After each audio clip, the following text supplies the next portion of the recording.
All right, welcome back to Radio Wasteland and our guest Samuel Hofman from Montana Skywatchers. Samuel, we've had you on the show many times before. We always enjoy having it. It's always something new. But, let's start off talking about this Empire orb. You sent in the videos. I saw some photos of this thing. And, it's like a lot of the time I see things and I'm just all, okay, maybe. I'm looking, I'm trying, I'm getting there. But this recent video of the Empire Orb and a few of the other ones are really quite amazing. It's kind of like an actual Death Star. In fact, one of the Yeah. one of the photos you sent in actually had it juxtaposed next to the Death Star, and it really looked remarkably like it. What do we think this thing is?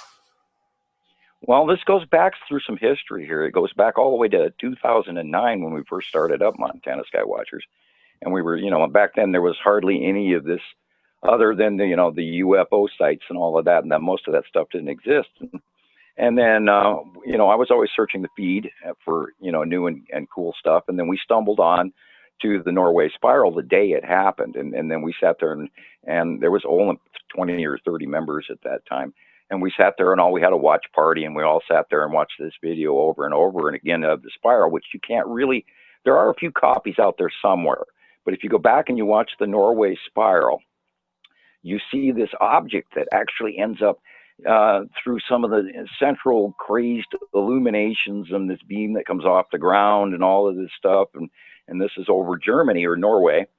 And at the time, there was a whole G7 summit meeting where Obama and everybody was all there on the day that this all happened.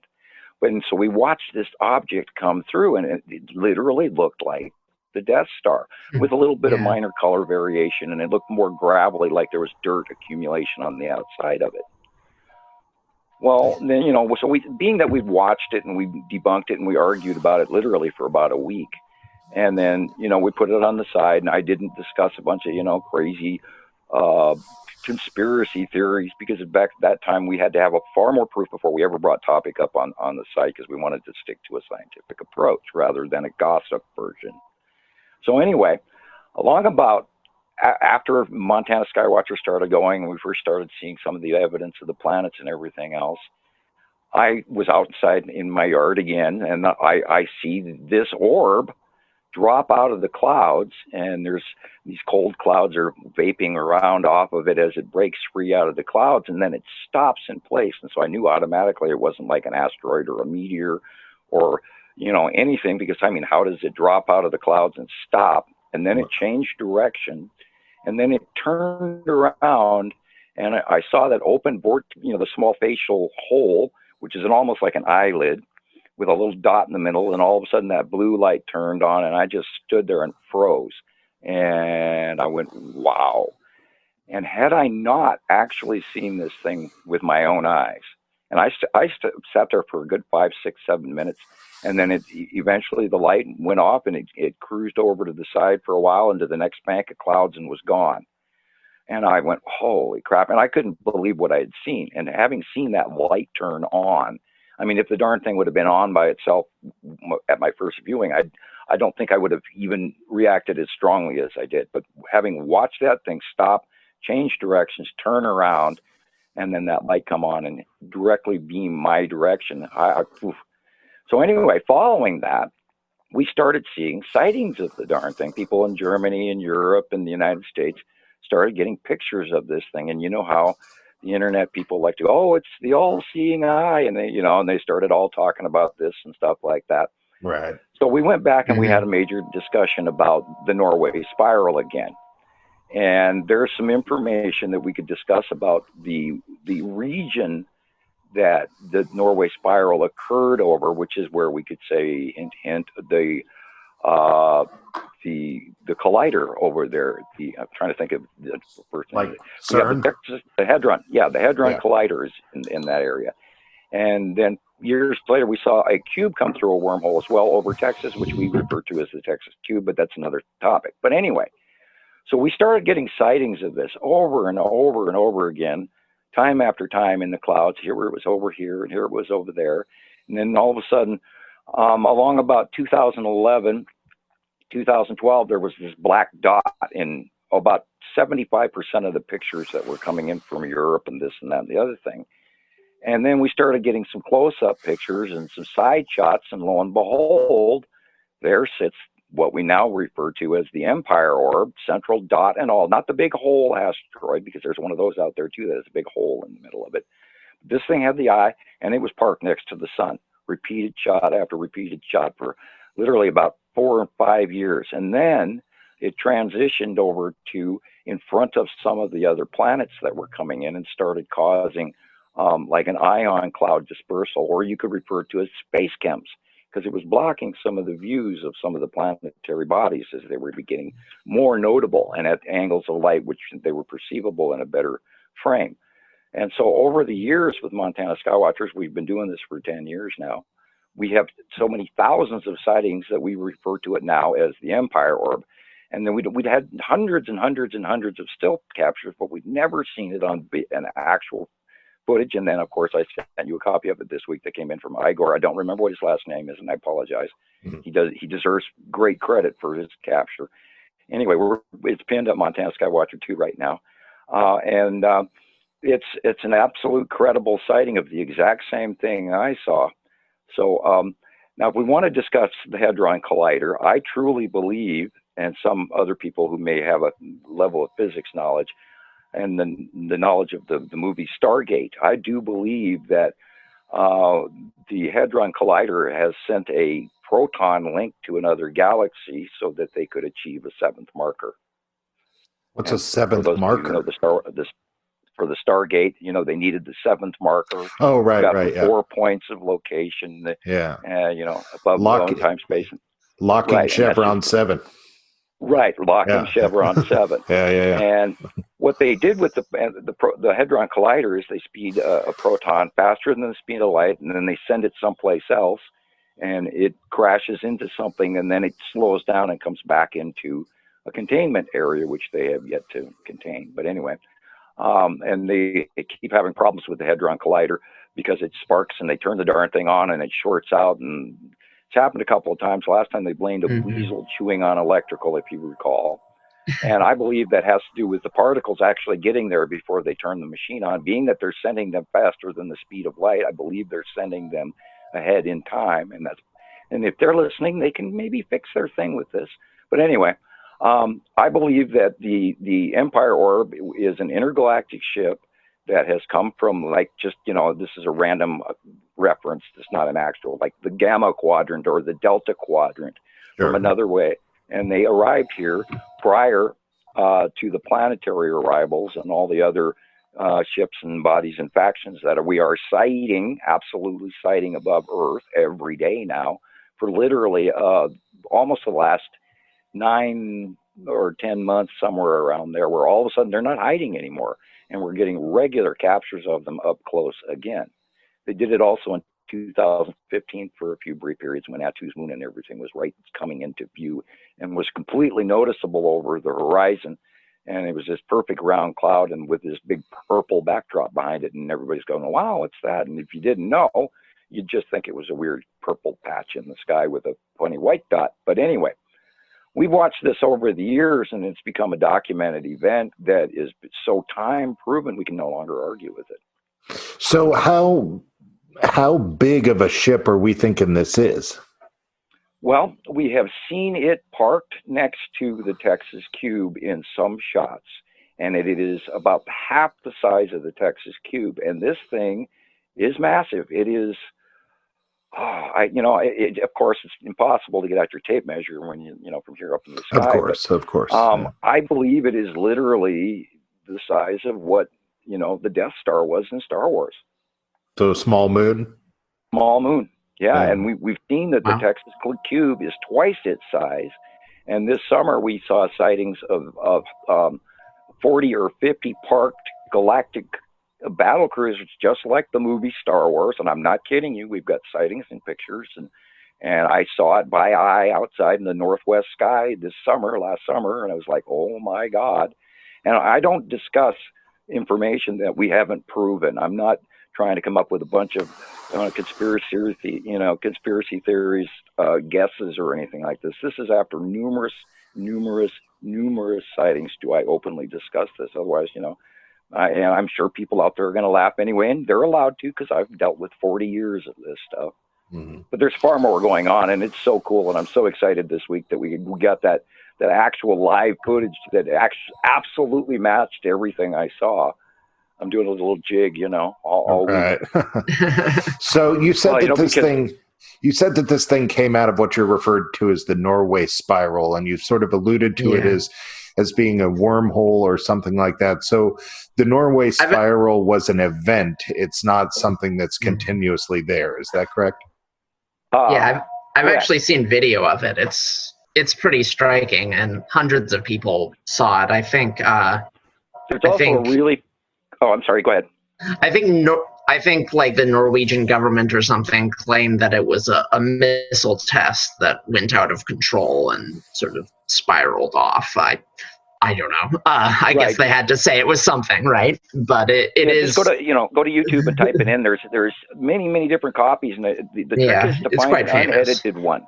And there's a lot of them have been chopped up, and I'm sure out there some places the original, because the original shows the darn thing actually come out of the hole, and you can see a change in the lighting and space and everything else.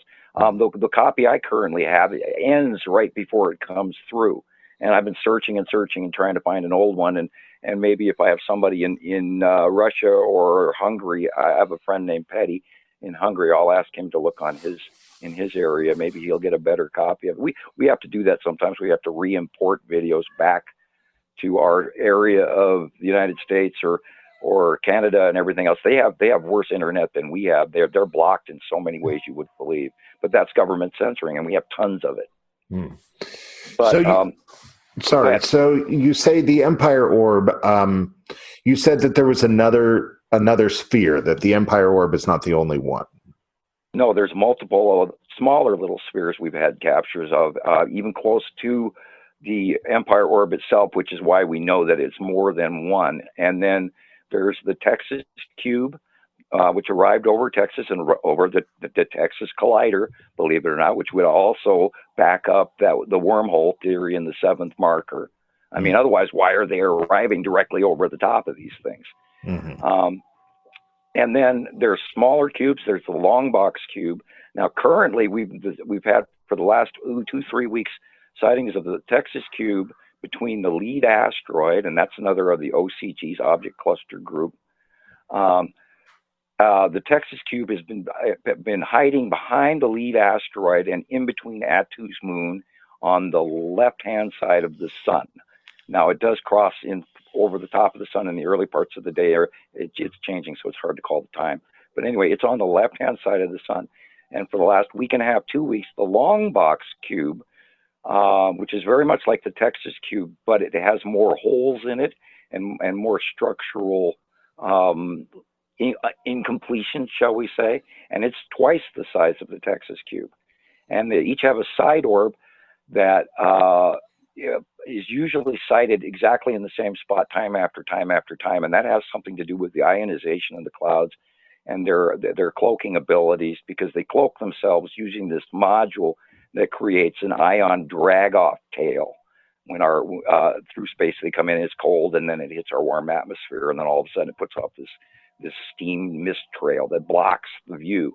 They also use the sun to block the view, and our best captures are when we're getting side views of square clouds and then you can see a three-dimensional shape, and then there sits the side orb, and it's like, oh, yep, absolutely, you can't argue with it anymore. And then the lead-off clouds and the little pathways that they drag through the clouds, and the Montana Skywatcher 10,000 member plus group, they most of these people know what I'm talking about, but you literally have to see this to believe it. And keep looking up, because on the left-hand side is the Texas Cube and side orb and lead asteroid, and on the right-hand side is the Lombard, time after time after time, and it's just like we can't argue with it anymore. So, of course, it's become topic of discussion. Right. So if these things are showing up and do we have any idea as to why any of this would be going on? You make the you make the guess that we're reaching out and somehow causing this to happen. But do we have any reason why this might be going on? Well, if you look at the Thunderbird crop circles, and I'll send you a copy of that. I forgot to send that to you. That is referred to by the Mexicans or the Mayans as Quetzalcoatl, and they show the Thunderbird's head is a cube, and then the little beak is a little sort of like little glitchy little thing, and that is the lead asteroid of the object cluster group. And I've seen above that the head Mayan of the Thunderbird is a big circle, and that matches Attu's moon. And I believe that the Thunderbird crop circle is a time marker showing the re-arrival of Quetzalcoatl. And the pictures on the Thunderbird crop circles match the facial markings of the Texas cube. So we think there's some sort of tie-in there. So I know you don't know the answer to this, but what I'm wondering is if we do think that there's a connection to what we're doing here on the ground to them showing up, is the connection in opposition, or is the connection something that's bringing them here? Well, this is their return. Every 3,654 years, the two suns come in. And I know that's a hard topic for people to understand, that we have a second sun. We have a binary solar system, two sets of planets, two groups. And they join and cross and exist in co-orbitation for a period of time. And that would account for why all of the weather is going really crazy and all the world's really heating up, because all the planets are heating up. We talked about that in the climate video that you have out. And and then there's this the octagon shapes on top of Saturn, and the changing in the pole values on all the planets are showing these ion patterns that we've never seen before. And that's because it's like the second sun is a large standard red compared to our dwarf yellow Sol, and that's like adding another magnet to the thing. And so there's a celestial ascension where all the life forms in this area of the galaxy in our solar system are being evolved in a DNA genetic ascension is what they call it. Mm-hmm. It's the living ascension. And now this is also coinciding. If you look back at 1650 BC, we had the same occurrence. We had climate change. We had volcanic eruptions. It was the end of the Mycenaean period, beginning of the Bronze Age, the end of the Egyptian First Empire. Climate migration went on, end of major civilizations, end of the Sumerians, end of the Aryans, changing of the people in Russia that moved into Eastern Europe, et cetera, people living underground, et cetera, in that vast city in Cappadocia, which is now in Turkey, and all of this. And that all dates back to that time period of them having to go underground, and climate change and moving, and ends of civilizations, and et cetera, et cetera. So there's evidence pointing through history that this is all correct and cyclic. So this is probably a good time for me to segue to this. You've noted that there's been quite a few changes in the passing planets. What changes are we seeing there? Well, when the second sun got here in the late 2011, and we had the CME blowbacks in 2012, that was our sun blowing stellar material back to the larger other sun in an electrical connection. Now, when that all happened, all of the planets' axes tipped drastically. Now, of course, NASA is not telling you this, but it was they briefly announced that, the axis and such is tipped. But all of the planets have done that. And that's because that larger magnet. Now, a lot of people were noticing early in 2011, 2010, that the sun was coming up in the northeast sky, and it was really weird, and the timetables were off, and why are the birds singing at 1 o'clock, 2 o'clock, 3 o'clock in the morning? Well, the birds have a different point of view, and they are seeing the light of that second sun even before us humans did. And I'm amazed to this day that everybody doesn't notice how weird the sun looks currently right now. And all you have to do is just go out in the middle of the afternoon, come almost 3 o'clock, and look up at the sun, and it is totally not right. But that is because there's planets in the way, and we're looking at the dark side of these planets because they're within the Goldilocks zone between us and the sun. Now, all the planets have tipped. All the planets are heating up because of this second sun. Now, at our different tipped axes, if including Earth, and you look at the jet stream right now in the northern hemisphere, and then you look at the jet stream in the southern hemisphere, which used to go opposite directions, are now going one direction. And that happened majorly as of about the turn of this year. And this is, if you look over Africa, the jet stream is flowing backwards. And if you look over Australia, the Arctic jet stream is flowing backwards. And at one point in time, about 2 weeks ago, Arctic jet stream ran from Antarctica all the way up over the Mexican Rockies and all the way over our east coast, which is what caused that huge major storm that went off in Europe last week and the week before.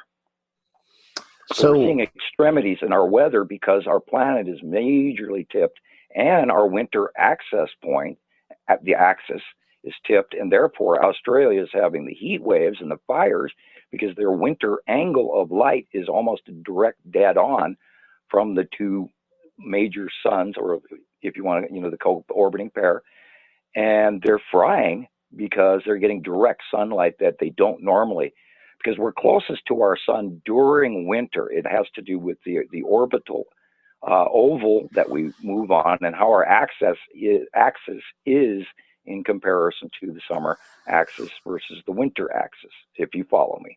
Yeah, I definitely do. So, a question that arises as sort of an argument is, shouldn't we, or can we maybe, be able to track the orbits of these other planets and know exactly where they're going to be at any given moment? Well, I do a monthly drawing on my site, and we've learned over the last 10 years that they don't change that often. Now, what they've done is they've come down. When we first started getting sightings from Antarctica at Neumayer Station was the best one with the live cams, and of course they've limited some of that access now too. We originally watched it every day on Montana Skywatchers 1 on their live cams, and we had debate parties. And we first started seeing them coming up from there. And then once they broke the horizon line in North America, we started using live cams in Mexico and Australia and et cetera, and started using other live cams for shots. They have spiraled in front of us in our view from 2009 in 4 cycles of spirals. And then when they got to a certain distance from us, they went to the left, and then they went to the right, and then they went to the left, and then they went to the right, and then they came up in our faces, and then Nibiru went away from us, and then the rest of the following tail planets rotated in almost like a spiraling snake in front of us over that first major pass year, which was approximately 2014, 2015. And then that's when we started seeing Isatum and Nepacity and Attu, and then we got a first views of Attu's moon, because we didn't even know Attu even had a moon literally until 2015, when it was close enough where we could actually start documenting events in the cloud patterns and the base cloud patterns. Now, a large part of how you see these planets up in the sky is by understanding the base clouds, and I have a video on YouTube. It's called Understanding the Skies, Edition 1, Samuel Hofman, I think. And I can give you a copy of that if you'd like. And once you understand the base cloud patterns of how these ion clouds or drop-off clouds on the bottoms of these planets, when they come within our ionosphere, I can't say our atmosphere, I'd have to say our ionosphere, they have formed these repetitive patterns that over the 10 years we've all learned. And we see these cloud patterns in the sky up there, and God, there isn't another cloud in the sky except for that one, and boy, that one is Nepacity. Or hey, we know that one to be Attu, and it's ion drop tail. Or hey, that big open core is Saru. Or hey, Nibiru does this fingering thing. So we've learned what the planets look like, even though you really at some point in time cannot see the actual planet except the dark side. We see the surrounding cloud, base cloud. And then in some cases, we see the crescent. And then in other cases, we see a half full on. And in some cases, as of 2016 and 17, we started seeing the first planetary passes where we saw the full facials, where we went, oh, we know who that is. There's a full facial of that planet. And then, of course, they each have their own colors, their own land masses. Some have land masses, some don't. And now in Nibiru, we've got a lot of really cool landmass pictures. Sarah, we don't have a lot of pictures of because Sarah was briefly here, and she was, when she was here in 215, 216, she was a lot over the top of us. And she has this intensely thick, illuminated core that is just so bright you can't see a lot of her ground. Now Nepesity is green. It's got obviously some volcanic activity because it's got these puffs through its atmosphere, and it's almost like spotted Dalmatian because it's got these puffs through the atmosphere that show some sort of volcanic activity. Atu's moon is very white and it has all these pock marks, and you can't miss it. Atu has some stripes and they're at an angle, but it's purple. It's definitely purple, and that's how we finally knew what the planets were and what to name them when all of these things, all this information started matching some other information I'd gotten in 2009 off the internet, and my Pleiadian meeting / abduction scenario where I got all this information, which we also discussed on previous shows. And they should go back and look if they want this information, boost your views. Anyway, we'll be sure to link to it all, of course. Yes, of course, and of course I share your stuff all the time. So you guys are getting views from me alone, and I love your show, and thank you for having me. By the way, I don't think. Oh, we appreciate it, of course. Well, you've been on so often. This is it's expected. You've been on so often. Well, and you called me back, so you're tolerating me, and I thank you for that. I talk people's heads off. Go ahead. The Nibiru being its own planetary system, why is it that Nibiru is the famous one? Why is not the sun the famous one? Why is it Nibiru that one planet is the famous one? I think we can thank Zachariah Sitchin for that, because I think that was one of the first major things that he translated. And if you look on even on religious art, and you look on some of the earlier secretive texts that some of the religious folks used to put out, and some of the Egyptians, and you look for these two separate balls on either one side of the picture or the other, and they're these matching things. They're telling us, even the Greeks knew that we had two suns. And that information has been crushed and lost and misrepresented. And if you watch Aliens of the Sky series, which is a phenomenal series, they've even got it mixed with, because the planet Saturn, and that notion that Nibiru is a red planet. Now, the notion behind Nibiru being a red planet, and everybody mistakes when they're talking about the brown dwarf or the red dwarf, and which is a bunch of internet disinformation. Now, the gas giant Hercubus is so big, it holds the two stars in place. And the aliens refer to that as Nibiru, which is the 8th planet out of what now people are talking about, planet 7X, which nobody even knew about that before I gave that information, that there were multiple planets to this solar system, because of my known 40 years of knowing there was a multiple planetary count along with the second sun, which I was not allowed to tell until 2010 from my 30-year non-disclosure agreement. But that you can look up to in one of the past shows. The gas giant Nibiru is, in my estimation, an electron cluster that holds the two planetary structures and two stars intact. And then every 3,600 to 3,700 years, we rejoin on the same side, like a capacitor. We attract and then discharge and then separate. And it's cyclic, just like the universe breathes, and just like our solar system breathes, just like in subatomic string theory, there's a breath of opening and closing and opening and closing, ebb and flow in everything, including our transition through the galactic plane on the top of the galactic plane. And then 300,000 years later, we dive down through the magnetosphere of the universe into the lower part of the ecliptic plane, which we're currently headed to the upper part. And that was what the Mayan calendar on the 5th age was talking about. Did I confuse you? No. Speaking of, well, I mean, I'm I'm healthfully confused, but I'm trying to figure it out, But speaking of planes, is the secondary star system, what do we call the secondary star system? Well, a lot of people refer to it as the Nibiru system because Okay. Nibiru is so big that it would take 7 photographs to get it in one thing. It is behind, if you look at some of the sun pictures out there, and you see that our yellow soul is right there, and then there's this weird little red ring around it, and then way farther out is this brownish red haze behind most of the pictures that you're going to get right now. That brownish red haze is Nibiru. Okay, so is the Nibiru system on the same plane as the Sol system? Well, now you're thinking plane because you're thinking Einstein, because Einstein has set forth that we're traveling around on a dinner plate in the same place every day, year after year. That's not how stars travel. Stars travel through virgin space every day, and we follow around our star in a spiral, because we live in an electrical universe, not gravitational.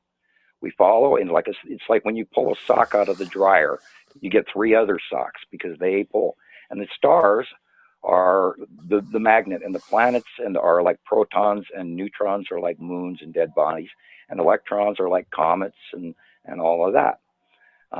And a degradation of radiation and that sort of thing of the overall compound that are 2 solar systems, which have become, they're not elements, they're a compound, a joined or an astroatomic chemistry equation, which is the unification model that Einstein thought and sought, and the Heisenberg Commission of the 1890s was always seeking a unification model. And the trick is that what works in the subatomic actually also works in the astroatomic. It's space chemistry. I know it's hard to fathom, but that's everything works electrically. Well, are you saying that? So when I think of the solar system, I think of the sun in the middle and everything coming out of that on a plane, for the most part, in a flat disk. Are you saying this is not the case? Think of it as we travel sideways rather than with the dinner plate in front of you. Think of the star heading one direction, and we travel in a corkscrew behind them, traveling. No, I understand that. Better way to perceive it. I get that. Okay. Okay. You can type that up on you. It's called a helixal model of the solar system spiral. I see. So, every time we talk about Nibiru, I got to put this question out there. There's a couple questions that I always put out there over and over. And it's not that I'm expecting different answers from you, but, I want to make sure that everybody hears it when we talk about it, plus new information arises, and is Nibiru, basically, should we worry about Nibiru or this other star system destroying the planet Earth? No, they're not.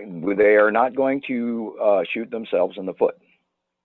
Earth is the factory planet. We provide commodities, much needed commodities. We are the backwater on the other side of the tracks people. And we serve the larger other solar system and their higher tech and their other 2 major planets. And I'm told, I don't have absolute fact behind this, but I'm told that there are 3 races that live within the Nibiru system, or the Nibiru system, excuse me. What are the 3 races? I do not know. We could refer to them. I've never met one of those guys off of that planet, so I don't have absolute facts for you. I have tons of gossip, but Sure. I haven't been able to stick, that pin on the pegboard and say, well, this is it. So I try not to spread unknown knowledge. No, I have met 3 races. I have met a Draco. I have met more than my share of Greys. Actually, 1 scientist Grey, and several other Greys who were of the lesser caste because they have different levels. And then I have met a Pleiadian, and I can absolutely. And I'm not talking channeling or sighted or anything, but I'm talking actual physical face-to-face. How do you do? Right. And to answer your question, they do not need to invade. They already own Earth, and this is not the first time that this cycle has happened. Within the last 300,000 years, in the last management regime change, who owns our area of space. This has happened 83.3 times. So they won't invade.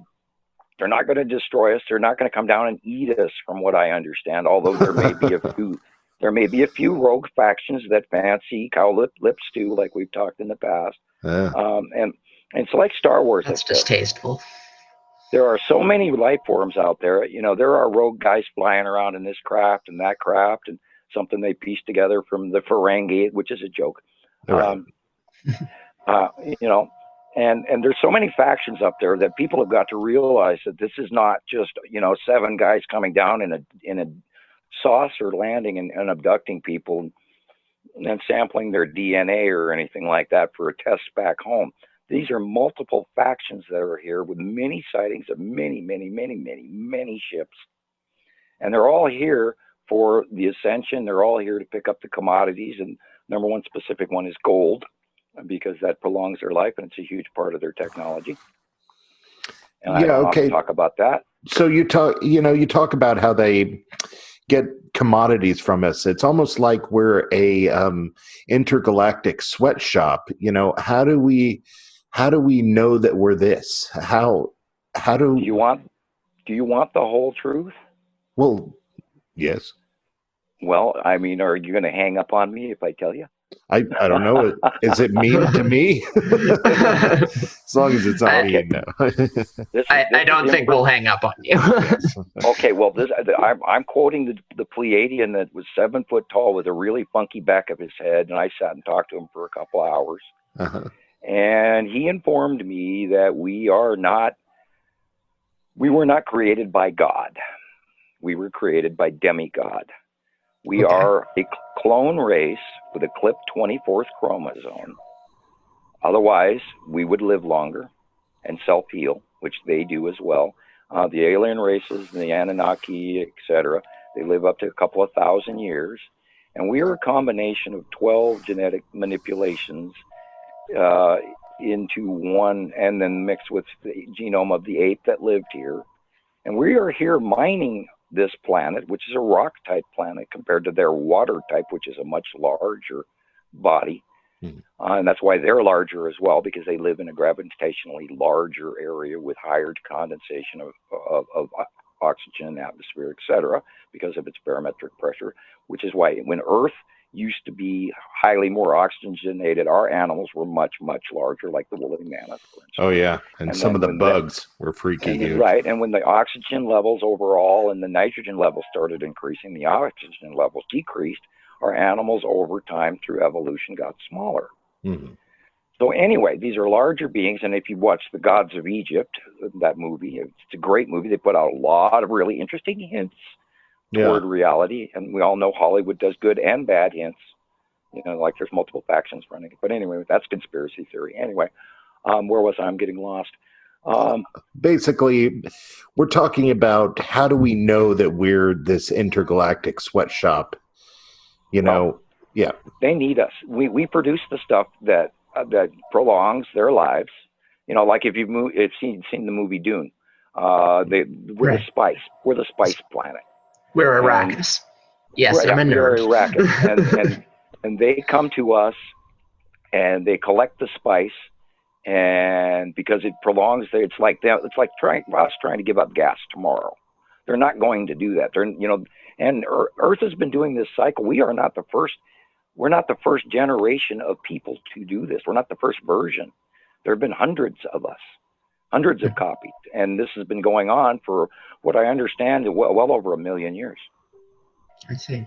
So what's next for us for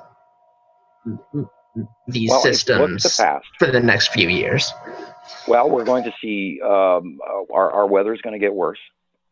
We look at the past for a reference toward the future, and we're going to see more tectonic plate displacement.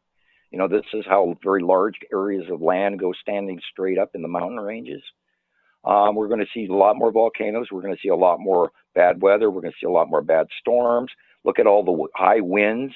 Look what's happening to the East Coast today and tomorrow, from Texas all the way through. And this has to do with those jet stream changes and the tipping axis, and we're at boil off because of the intensity of the sun.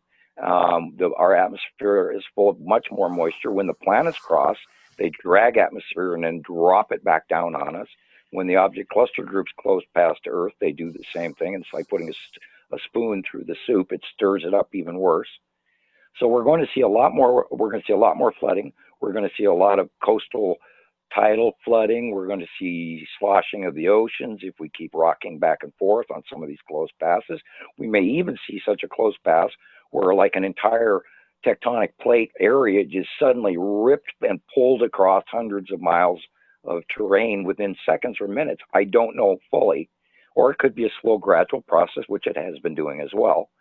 There's reports that the continent of Africa is largely moving. We've seen evidence of the Mediterranean Ocean becoming larger. We've seen that the Saudi Arabia area has got a brand new huge crack that is forming as Africa is moving in some ways to the south and in some ways to the southwest. And that's where the escarpment on the lower southern parts of between Madagascar and Africa is also increasing on that crack. So we're seeing change, and we're seeing drastic change. And if you look, they've got a major locust population going on in Africa right now. And that's because the jet stream is going backwards, and they've never seen this amount of rain in millennium. And this is where these dormant eggs that are all underground are getting water for the first time, and they're having millions of locusts grow up because they're actually coming out of dormancy. With Nibiru and its planet cluster being here, and the ships and the Empire Orb and the Texas Cube, and them basically using us for commodities, like you were saying, gold, is this happening every 3,600 years about? Is this something that we should rebel against, or is this something we should just let happen and move on? That's a really good question. And I have kind of a message that I have to spread about this. And I've been kind of wondering how I would broach this. And this is a perfect opportunity. Thank you. We are supposedly going to have to share Earth after the catastrophe and after our beginning of our next cycle.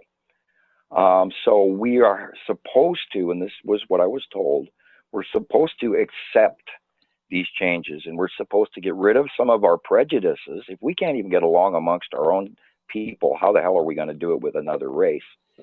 And we have to be tolerant, and we also have to understand that their tech level. I don't know if you saw that draconian false video that somebody made that was going to be a movie. That was a couple of years ago, and I wish I had a copy of it. I keep looking, I haven't found one yet. We're going to have to accept that their tech level is so highly advanced that there is really no arguing with them. And I know that President Trump has decided to create a space force and all of this. That's probably his point of view. Well, we better fight the bastards. But their tech level is so much more advanced. They don't even need doors, okay? They can come and go as they can, and the higher races above. Now, remember, there are different elevations of tech level amongst different races and beings, and you could call them demigod above demigod above demigod. Now there's a lot of factions out there.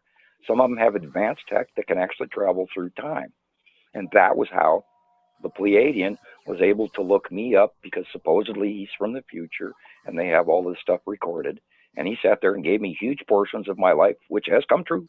And nothing that this man, 7 foot tall with a weird head and the white clothes, standing there next to his spacecraft and his little grays running all over the place, because the grays serve the higher races, by the way.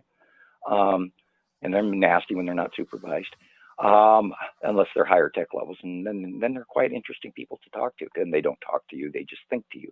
Anyway, that's another story. We have to understand that we have rights, and that would be the prime directive. And if you're an enlightened person and you open yourself up to the acceptance of the other races, that any being has the right to be where they are unmolested, which is what this is, a free will zone. Earth is a free will zone. And if we treat them with malice, then they have the right to treat us as an animal. If we treat them with respect and reverence and non-bias, then they have to treat us equally the same, which is the prime directive. Every being has the right to be where they are unmolested until gut rule is changed. Now, if you shoot at these guys, they're going to shoot back. Well, is this like a prime directive kind of thing? Like, because it kind of seems like we're basically enslaved by these things. But are you saying that we're reaching a point where we would move from animal to right. peer? Now, everybody knows the mythos about Enki and Enlil, and how the over-god told Enki and Enlil that they would have to allow some of us to evolve out. And some of us is the key word. Not everyone is going to ascend, and not everyone is going to want to go to another race or tech level because of the discomforts and the societal discomforts that would occur. And, you wouldn't have your beer, and you wouldn't have your football, and you wouldn't have this, and you wouldn't be able to go down to the tack shop and have a conversation with the good old boys. So not everyone will evolve. And the time that first contact, majority of first contact yet to come, is going to be when there are a lot less of us. And I was told about that as well. So we don't really have a choice. We have to accept this and grow, or remain slaves within the next generation of the next cycle prior to them coming back to receive commodities again. So there is some sort of catastrophe coming. Well, you know about the Georgia Guidestones. No. And we know that there is an Agenda 21. And you can go off on all of these different segments and not get caught up into the foobar that goes along with that. I recommend that people remain in the middle when it comes to some of this extreme information that they're looking up, because a lot of it drives people crazy and breaks up families, so they shouldn't do that. We have to have a level of tolerance and acceptance. When these guys come land down on, the ballpark like they did in the movie The Day the Earth Stood Still, you're going to have 18 different kinds of reactions. You're going to have the Bible thumpers going, "Oh, the devil's here," or you're going to have, "I'll give my gun," or "I'll take me with you," and all this other stuff that could go on. So they're going to wait for first contact till there's far less of us. Not only that, they can control us, and humans have an off switch. And if they really want to, they just turn us off. That's terrifying. We don't really have much of a choice. They have a technology which will shut us down, and I've been party to that. That's how they first abducted me, and within minutes I sat up, and they went, "What? How did you do this? You can't be doing this right now. You're supposed to be off." And that's when they sat down and talked to me, because they found out that I was not just your average abductee. I was not average Joe Facebook either. So, and that this is where I got the story, and then they found out who I was, and they or am or will be, and so he spent the extra time trying to teach me that, or continuing the time loop as it already exists. That yes, I did do this in the future, and thanks to that it's sort of a time loop. Marty and Doc and all of that crazy stuff.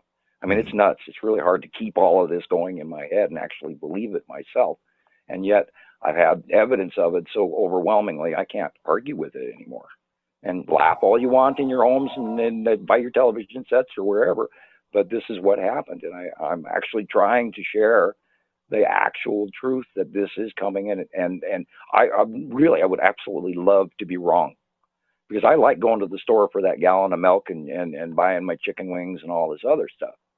But we're coming into a catastrophe. Look at food prices. Look what's happening in the Midwest. We're seeing food shortages everywhere around the world already. We're seeing major diseases. Look at the coronavirus. By the way, the coronavirus is less deadly than this year's flu, and people should really relax a little bit. Right. Yeah. True. We were talking about there's been that. over 8,000 deaths this year from our flu, and there's 2 of them. So you want to worry about something, worry about getting the flu, and don't take the flu shots, because they're trying to keep people suppressed. And because as long as they have power, then they're going to have us, after the shit hits the fan, pardon the expression, they'll be able to muster us as a workforce. Because all of these factions have ideas what they're going to do. Right. They have different agendas. Right. It's not good and evil. It's factional agenda. So, you were talking about how you're trying to get the message out, and you seem to have problems sometimes getting blocked, getting banned. Do you think that people are purposefully trying to block you from getting this information out?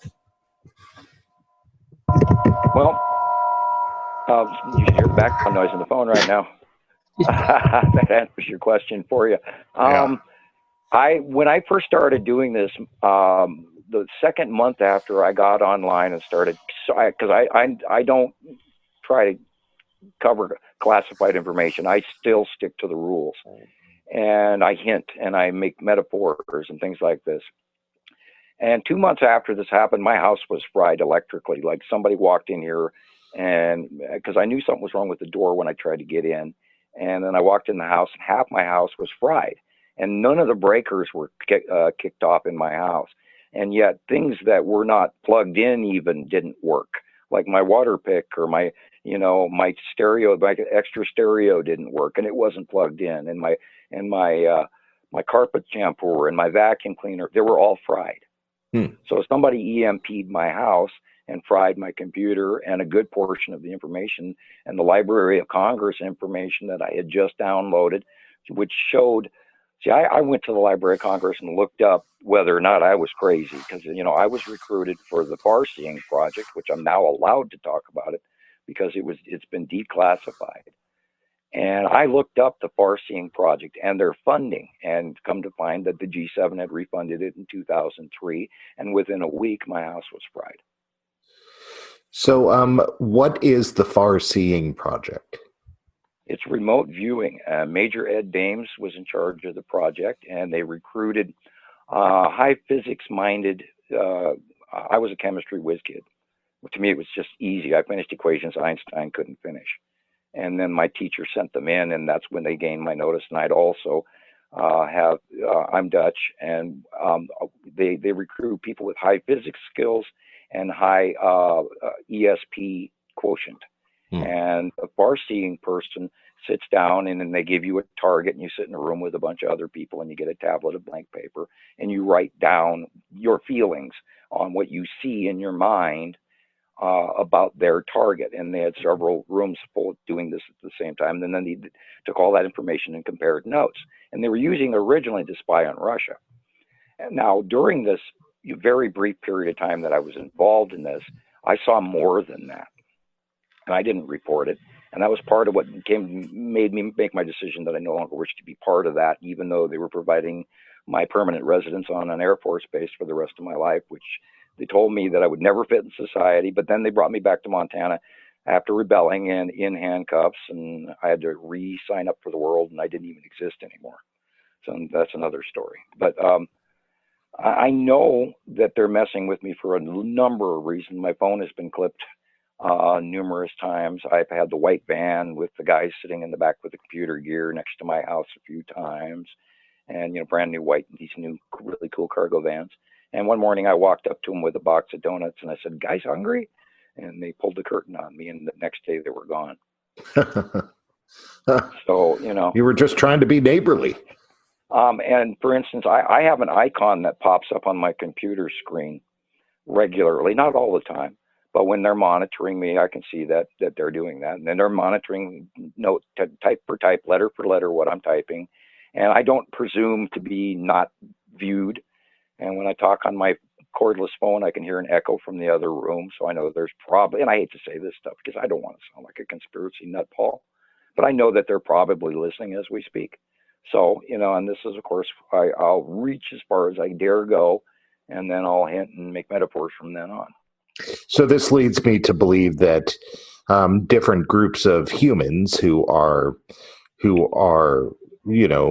tailing you and bugging you are not necessarily working with all of them. There may be different groups of humans working with different factions to different agendas. I'm sure that there are. I'm sure that the Israelis have one. I'm sure the government has one. I bet you the French have a faction.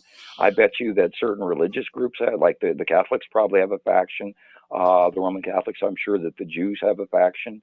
I'm sure, there's Teutonic Knights secrets that you and I need to talk about sometime, not on public, but because there's a whole big, huge plan that has been in ever since we referred to the Enki and the Allele decree. There's been a decree that has been in place through numerous groups to further it and to stop it at the same time, different groups. and they want certain things to occur while other groups want certain things, you know, the Bilderberg and all of this and the world banking and you know, the petro, and there's all these different factions, and everybody thinks it's just one, but there's many. There's, you know, I'm not even going to list a few of them because then they'll come after me. Well, you know, with this high technology and us basically just being gene edited monkeys, you know, what hope do we have? Well, there are certain people who are already on the planet that are wearing higher upgrades. They have genetic changes that are happening right now, and those who know it, they know it. They feel it. They've already gotten the tap on the shoulder that it says, I'm starting to awake and things are happening that I never experienced before, and I'm having knowledges that I can't account for. And those people out there listening know who they are, and you can contact me as well. Being awake to this subject pretty much guarantees you that you're in the awake department. When you're knowing about this, you're knowing about it for a reason. And those that are not genetically inclined, that's the word, genetically inclined, will probably not listen to a word of what I have to say. Right. Oh, I see. Well, you know, it's not unlike, I think we might have brought it up before, as Childhood's End, that Arthur C. Clarke book, where, you know, part of humanity evolved, but the other part didn't. Right. And because they're not going to break the system, the factory planet will continue. Yeah. They will follow the decree that they've been given by their overlords, because, you know, they created us. They've used us for X amount of years.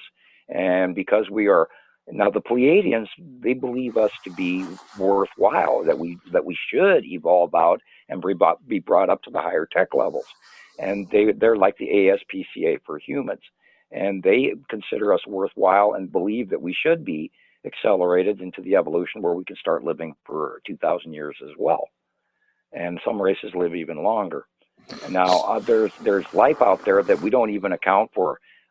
There's space bugs, there's space whales, there's space, all kinds of stuff out there.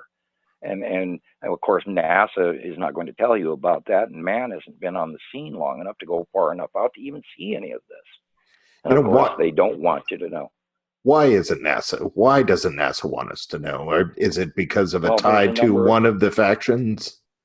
Well, let's use the coronavirus as an example. Okay.